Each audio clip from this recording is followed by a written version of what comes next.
All right, hello, and welcome to Stasis Pod, the Transformers Rescue Bots Academy podcast. I'm Rob. I'm Jen.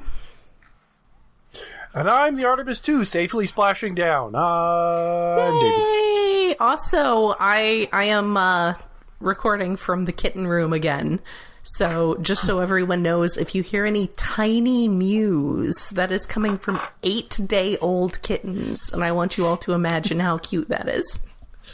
Which will be older by the time you hear this, because the Artemis has literally just splashed down a few minutes ago. So you can tell how far ahead we recorded this one, which doesn't always happen. But at the moment the cat room with white curtain, that they are making the tiny mews, they are 8 days old. Well, and appropriately enough, this first Rescue Bots episode we were talking about will indeed be dealing with the aftermath of a space mission. Yes, it was perfect timing. As soon as I started watching, it's like, oh, goody. Yeah, so this is a little plot of horrors. Mm-hmm. We are dealing with space plants once again. This first aired May 9th, 2020. Written by Fionn Boland, who last seen in these parts were in Wild Ghost Chase. The one in which there was maybe a ghost. Maybe. Uncertain. Mm-hmm. That's it. We are getting back from a space mission. We've been going to the dwarf planets. Out in the Oort cloud. That's right. Yay! Like Pluto. Pluto, Eris. Justice for Pluto. Don't forget Pluto. We're going to the other ones too. We got Eris and also Sedna. Yay! Was those the only three that name dropped? Yes. Okay. I always forget about Sedna. They've all got their favorites. Although those exoplanets are in fact not in the Oort cloud. No, they're not actually in the Oort cloud. Where are they? They're basically in the Kuiper belt, or just around the Kuiper belt. Whereas the Oort cloud is actually very theoretically like very far, like way out there. That's the very edge of the solar system question. Where comets are theorized to have come from. Yeah. Like Voyager 1, which is, has basically left our solar system, is not there yet and probably won't be there for another 300 years. Oh, wow. It's very far out. That's okay, because they have special alien technology, and they got a little pod ship that can just go on out there. Yes. Oh, Sedna's smaller than I remember. So they've got a bunch of samples, and of course Boulder reminds them that they cannot open them because they need to be quarantined. Have you guys not seen, The Thing, or Alien, or Andromeda Strain? Andromeda Strain. I hate Andromeda Strain so much. Cue Jen being mad at the Andromeda Strain. Is that what that one with Duchovny's called? Was it Evolution or something? Evolution. Yes. I think that was Alien. Species and or Species 2. Mm-hmm. Well, that's more copying weirdness. That's the strange thing. Sexy weirdness. I mean, I think Species 2 is specifically about them getting contaminated from a trip to Mars or something that makes the guy turn into a sex alien. Yes, a different kind of alien that wants to do it with Syl and the weirdness. That's a strange series. A lot of people did want to make it with Natasha Henstridge back in the 90s and still do. Yes. Yeah. She's from Newfoundland. Oh, wow. Oh, that's cool. I don't know that. Yeah. Anyway, so we're heading to the quarantine area, and Medix is just shocked because this is a mess.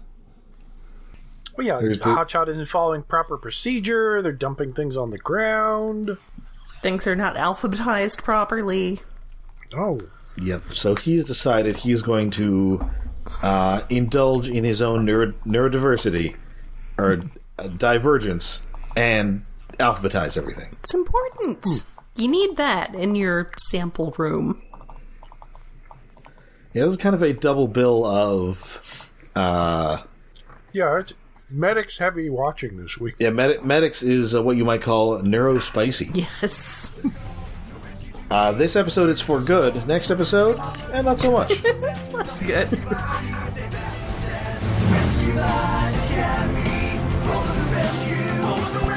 Save the day.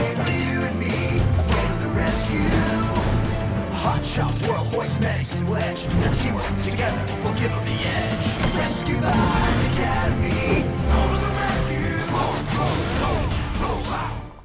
So remember, all the way back in Big Small Rescue, they went to the planet Parvus, which is, I believe, full of dog diseases.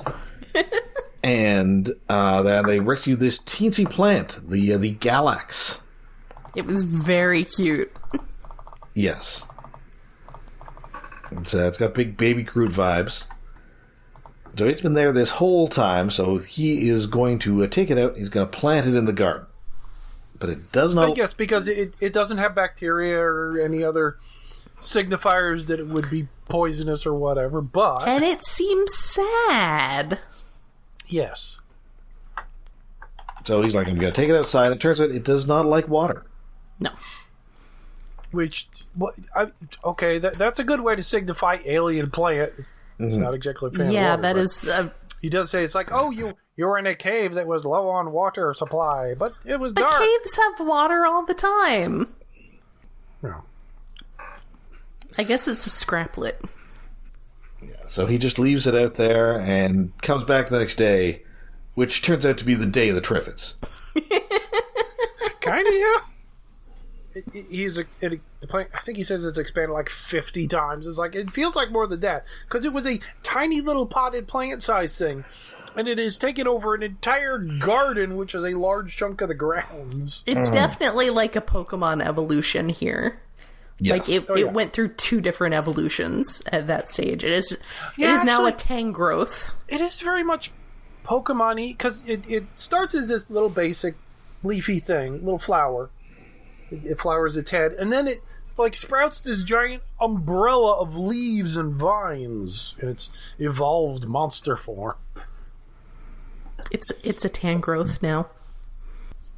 I don't remember what that one looks. That's the one in Pokopia. Oh, he's a professor. Yes. I don't know what the fuck species he is. He's just a professor guy. His name is Professor Tangrowth. He's a Tangrowth. Oh, I haven't actually played it in days. I haven't had time. How dare? I haven't got out of the starting zone yet. And I don't think I ever encountered that Pokemon in any games, so he's just a professor. Oh no, it's a fairly recent one. Anyway. Alright, so yeah, this thing has gone full day of the Triffids. We're, the whole gang is out there to try and, sort of figure out what to do. As they've noticed that the earthquake sensors went off. I assume because this thing's like enormous roots. Yeah. Yeah, I don't think they explain like why the sensor went off. They just it's a thing. No. It's causing tremors, localized tremors. You say Triffids, localized entirely in their garden. You say Triffids, but it's not actually mobile, which is like the main thing about Triffids. Well, that's true. It is. I guess it is slightly more Triffid shaped than the obvious title of the episode, Audrey 2. Mm-hmm. Which made me wonder, like, in the middle of this episode, it's like, who's the mushnik in this situation? Nope, nobody remembers the movie? I have not actually seen Little Shop of Horrors. Somehow. Wait, either version? No. I don't think anyone is the thing, so... I mean, nobody is. Well, Medix is very much, what the fuck is Moranis' character name, the main guy? I don't remember. Seymour. Okay. Feed me, Seymour. It's in the song. I haven't seen the 80s version in a while. I've more recently seen the original. You didn't see it when it was on Wrong Frogs? I thought you would have seen it when we were doing Wrong Frogs. Now we have to explain Wrong Frogs to Ron. I'm very confused. Wrong Frog. Okay, well, no, I didn't watch the night it was Wrong Frogs. I saw the older 50s version, which I'd never seen before, and it's shockingly good. Anyway, explain Wrong Frogs. When he showed it on Wrong Frogs, he actually showed the cut ending, which was wild, which I had not seen before, and which was amazing, but I can understand why that was not a vibe they wanted to go with. But it's amazing. So, one night for Monster Dawn, we watched the movie Frogs. Uh-huh. Except there was also a different movie called Frogs that I think was available on Tubi. I think it was just Frog or something. It's like it was a kid's movie kind of thing. Yeah. maybe it was, Okay, yeah, that's right. And I assumed you wanted like the Ray Milland like 70s eco horror. Correct. yes. Frogs. So due to that confusion, the guy who runs a stream, because, we make a point to pick stuff that's on, like, archive.org or whatever, but also... On Tubi, Archive. Like, someone... Usually we try to get, like, 2 sources we can get, but over the past year, somebody has started running a convenient stream we can get onto on a webpage. Yes. Someone who helps. does live streams just does a stream for it. And then decided to also show Frog after the movie Frogs, in honor of the confusion. Uh-huh. And after that, it's become sort of an unofficial double feature if people want to stick around for a second movie. Yeah, not every week, but most times, like, it'll be like a similar type movie, or usually a movie we're less likely to watch on Monsterdon. We mentioned Monsterdon on this before. It's a thing of Mastodon instances do on Sunday at 9 p.m. Eastern. We watch usually a bad horror movie, monster movie, something that's vaguely in the public-ish domain or online for free. Mm-hmm. And the week that we did the old Little Shop of Horrors, afterwards they ran the newer Little Shop of Horrors, including the cut ending, in which the plants actually do take over the world, and there's a big musical number, and it's amazing, but also I can see why they decided not to go that route. But it's way better. Like, and that ending was considered lost for a decade or so. Yeah, it was a big deal that they managed to dig up the footage for it. Yeah, I think it was, like, available in, like, black and white originally, like, as, like, an extra on an old DVD or something. But I think, like, they put out a Blu-ray more recently. It's like, oh, yeah, here's full everything in there. There you go. In 4K. Enjoy. It's a heck of a thing to shoot and not use. Yes, because it's like multiple giant Audrey 2 puppets destroying cities. Yes, and there's a song, and it's a whole thing. Yeah. Like, it's pretty elaborate. Like, it feels like a quarter of the budget is in the cutscene. Yeah. Oops. Anyway. Okay, That was a so... long digression. So anyway, yes, Ron, you should... Rob, I don't know why I'm saying Ron tonight. My brain is broken. It's just fragmented. Yes, you need to see Little Shop of Horror. You should see it. Possibly both versions. So... Well, the original alone, just for Jack Nicholson being bizarre. Oh, sure. And, I love a little Dick Miller. Yes. Oh, yeah, Yep. Dick Miller's great. He just... Always good to have things with Dick Miller in them. His gimmick was eating the flowers or something like that. There's just so many odd little things in that movie they made in like 3 days. So, anyway, so yeah, they found, Medix, and they kind of have to convince them that, this, this is not a good place for your little plant friend to be, where it can, consume the earth. So, and it just starts, oozing goo at them. Just spitting it. Just spitting goo. Like a Dilophosaurus. Yes. Yeah, I think it did that when we first saw it. It was much smaller spit. Now it's bigger than the box. Also, I was just dealing with invasive plants in my backyard earlier today. So this is... that tree of heaven. It might be dead. It, tried to start budding, but then I think that might have been the last that had the last of its energy, because it has not... It doesn't seem to have continued budding in the last week. I have a bunch of burdock in my backyard that really needs to go. Yeah, it's not fun. I think I may have to resort to chemical warfare.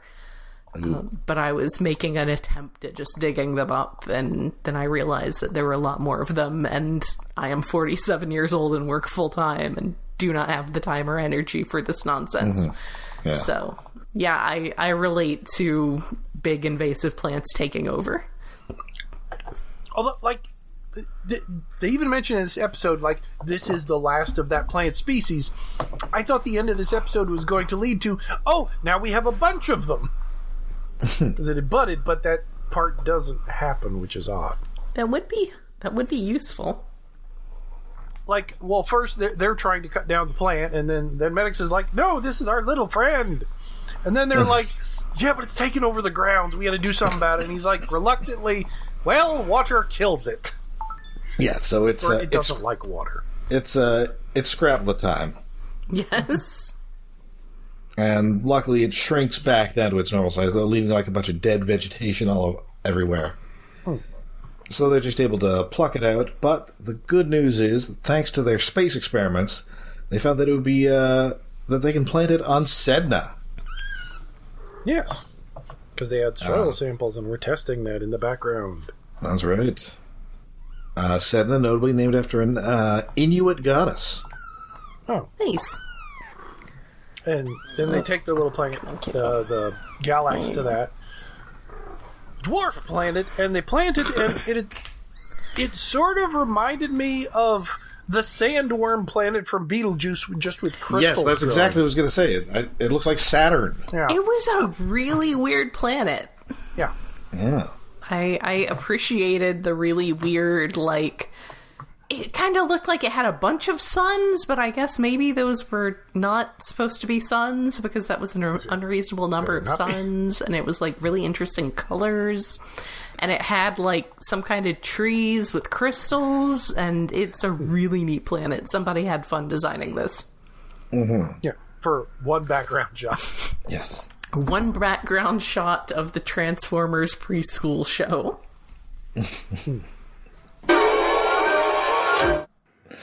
All right, well, that's good Medix. Now, on to bad Medix. This is Critical Condition. First aired May 23rd, 2020. Written by writers/puppeteers Kieran Morrison and Mick O'Hara. Hmm. So we are teaching the class about a Stokes basket. Yay! Which is a real thing. It is. That's if I ever fall down a mountainside while I'm out while I'm out hiking, I may get to someday ride in one of these. Oh. The last time I went to the park, like a week ago, and by the park I mean like Shenandoah National Park, so not like the dog park down the street.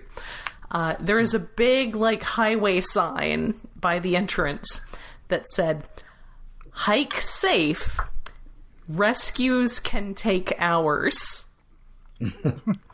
And also, that was followed by the time of sunset. Just letting you know how long you have until sunset. That clip from a few years ago, where like they're trying to like medevac somebody in one of these, but they'd secured it appropriately, so it's just spinning wildly underneath the helicopter. Oh no! And then, of course, I was also thinking about that Simpsons episode. Yes. Yep. Although I don't think that's. I think that's actually a stretcher, not this thing. Well, I think I'm trying to remember. Because they. Didn't it? So Homer tries to skateboard over the canyon. He falls all the way down. And I think they get him up with a helicopter maybe, and then put him in an ambulance. And the ambulance crashes, and he falls right back. Oh, right. Okay, yeah. That's why it had wheels. Okay, that's why my memory was associated with wheeling down. Yeah, they helicopter him up and bonk his head repeatedly. And so Medix is the expert on this. He's he can do it in his sleep. He can do it blindfolded. He can tell you the history of it. It's like when you see like an assassin in a movie, like assembling a gun blindfolded. Mm-hmm. And so he does it perfectly. And so the other recruits now then try to secure Tough Luck Chuck in one of these, and it's a real disaster. It's like when your 6-year-old nephew tries to wrap your Christmas present himself. Yeah, it does not go well. Yeah, they're kind of well. Of course, Hotshot fucks it up, and I think Wedge gets it correct, but upside down, which is close. He just, for some reason, spun Tough Luck Chuck around. And then World just, like, undoes the straps and Chuck falls out and is like, she doesn't even get a chance, really. And then Medix is he's a real bitch about it. Yeah. This episode is basically devoted to him trying and failing not to be a real catty bitch about everything.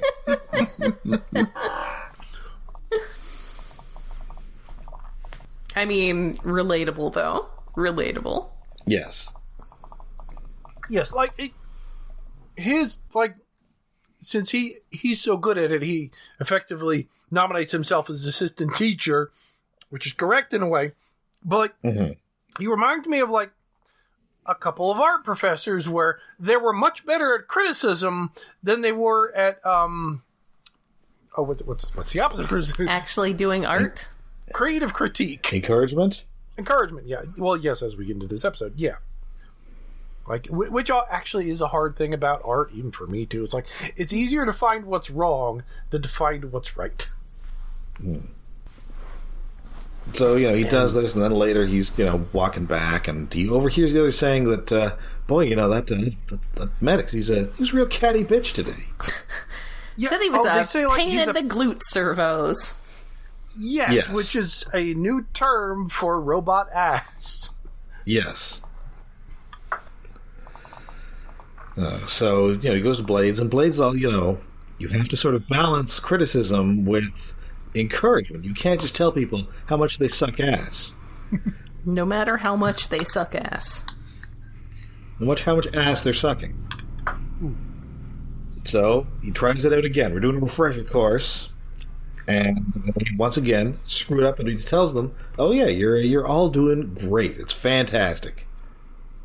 You have absolutely not totally boned this up, and are in fact doing excellently. So yeah, they just okay, great. We're gonna go play Cube. Of course, it's time for Cube. It's always time for Cube. Yeah. And then he tries to interrupt their Cube, but they're all we got a permit. Why should we interrupt our delightful game of Cube? Yeah, we're the best, obviously. So yeah, we're back in the danger room. They're once again putting Chuck into the Stokes basket. He falls right out to his death. Yeah. R.I.P. Chuck. And he's like, well, okay, so you guys were actually not very good the last time. I just said you were because I didn't want you to be mad at me. And they're like, it's fine to tell us when we're not doing it right. You just can't be so mean about it. So they actually do get it right the next time, which is good, because it turns out they're going to need to do exactly this right away. There's an actual injured hiker they need to help. Which is... Conveniently. I mean, that's convenience for story's sake, especially since these are like 10-minute episodes. But at the same time, it feels like, oh, right, their professors was getting them ready because hiking season is kicking in high gear right now, so they're getting the idiots ready. It's like, oh shit, this is going to keep happening. Yes. We need to prepare the children. Yay, hiking season. Yeah, and this guy probably ignored that sign that said, robot rescue may take hours. Man, that'd be great if I, fell down a cliffside and broke my leg and they sent some robot children to help me. Well, robot children as opposed to would be much better than, AI drones with ropes or some nonsense. Yes. They're like those creepy robot dogs. Yeah. Oh, yeah. Oh, they're upsetting.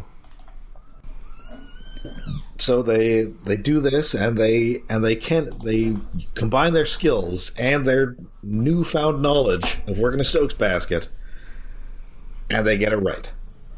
And this guy does not plummet to his death. Yay! Yay! So Medix is telling them how great they did, but he's just got a couple little corrections, and then they strap him into the basket.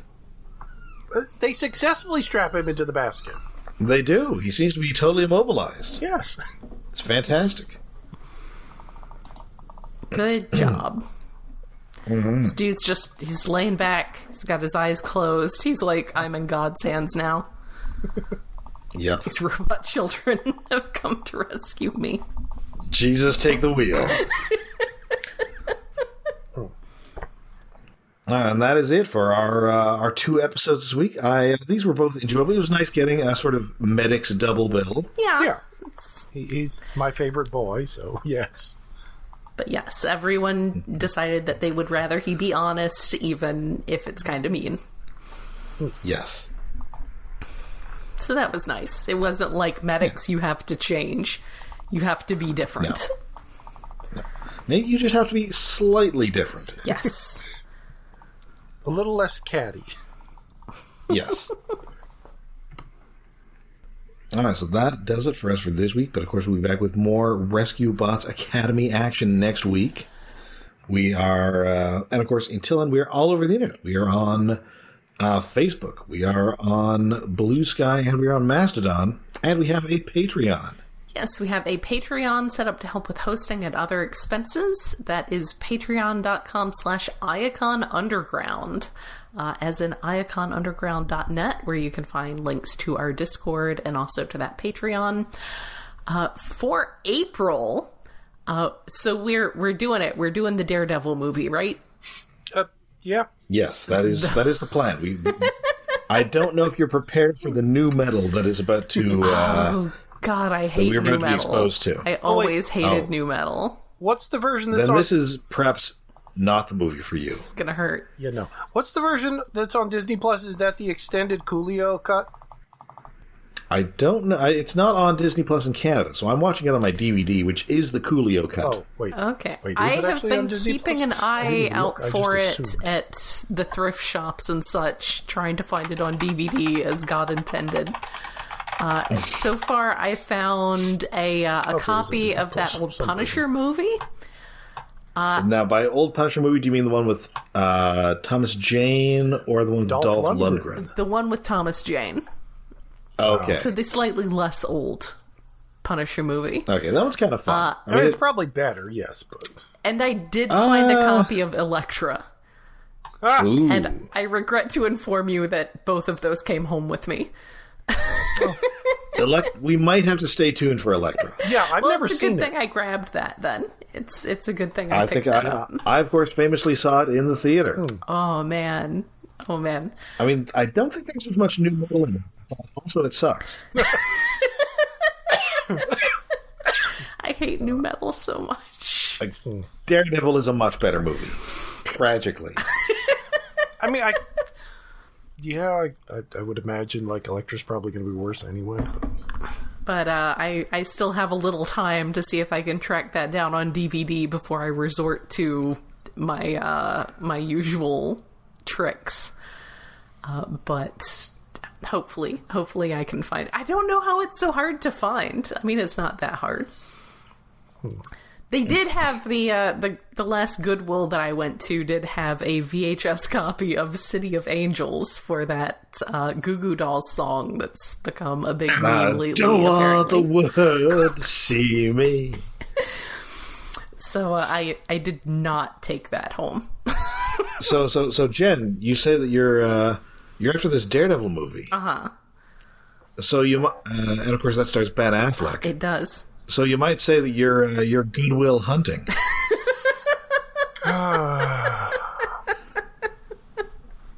Yes.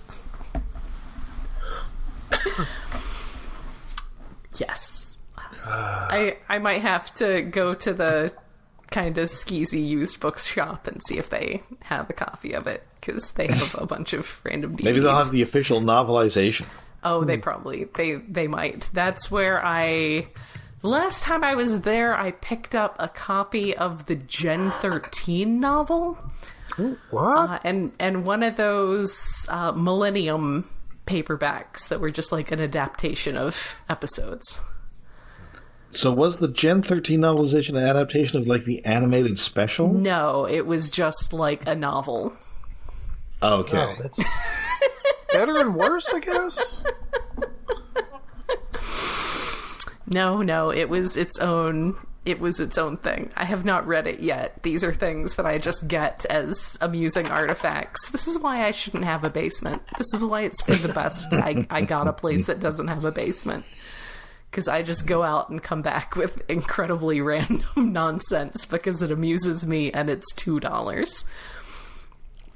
So yes, I am still trying to track down the Daredevil movie, the Ben Affleck one on DVD, but we will be watching that this month one way or the other. Whether it's by me dusting off the DVD player to connect to my CRT or not. All right. So there's multiple Gen 13 novels. What the fuck? We were very into Gen 13 in the 90s. Yeah, Yes. it was really big. Weird. Like it was, you couldn't read an issue of Wizard magazine without reading about Gen 13. Oh, hey, comic that's book. right. The one I picked up was Time and Chance by Jeff Marriott and popular Transformers writer Scott Siensen. Oh no! Who did Hardwired. Oh no! Which Oh, no. I feel like I need to go back and read that again because I traditionally have referred to that as the worst thing of any kind that I have ever read, including an embarrassingly long run of Punisher 2099. But, I've had a lot of experience reading garbage since then. How does it stack up to that, awful Clockwork Vampire novel that I tried to read for about 100 pages? Or that one that was I got about 50 pages in and there's just a fucking Warcraft orc out of nowhere. And, I've read some real garbage since then, so I need to reread it and see if it still rates as the worst thing of any kind that I've ever read. It may, but the Clockwork Vampire one gave me PTSD. So I will have to, I just got a new e-reader, actually. I am rocking a Kobo now. So I will have to possibly consider contaminating it by putting that book on it and finding the worst passages to share with people. Oh. I would say share with my friends, but they won't be my friends after that. Well, we could have a literary... Maybe we should do that on Discord, because occasionally I buy books entirely based upon the cover, what was it? Dreamer in Discord, which turned out to be kind of okay, very middling fantasy, but it was fine. And I'm currently reading Necroscope. And, oh boy. I think I might... occasionally I'll pick up a Humble Bundle. And so I have some random stuff, and I want to say that might be in one of the random Humble Bundles that I have sitting around my hard drive. In the most recent horror Humble Bundle, there was some... there was a Necroscope short story collection, and then some other stuff by that author in there. Okay. There was an actual Necroscope. But Necroscope is a book series I remember seeing a lot at the library back as a kid in the 80s, and I never read it. You might recognize the covers because they would have skulls of various, werewolves and vampires. Mm-hmm. And it is a gory little series so far. 150-some pages into a 500-page book. Oh my god, it's a doorstop. I'm gonna paste a link. God, it's still in print. I don't even know how this shit is still in print. Mm-hmm. When other better things are not in print. Well, yeah, this is hard to... Clockwork Vampire. It's bad. Oh, I think I've seen that cover before. Why have I seen that cover before? Unless you previously showed it to me, possibly, but... Maybe. Anyway... Or it's like a tie-in for an RPG, maybe? That one cover's really annoyingly familiar. Anyway, we will be back next week with... let's say it's a Crichtonian tale of theme park chaos, and also some spooky ghost bears. Yay! My favorite. I have some discourse regarding the zombie ghost bears. Spooky, scary ghost bears. Because zombies and ghosts are opposite concepts. Anyway, we will get to that in the next episode. All right. So until next time, I'm Rob. I'm Jen. And I'm David. All right, Mama's walking away from the babies. Welcome back to Earth, Artemis crew. Yay! I'm gonna resist touching the babies now.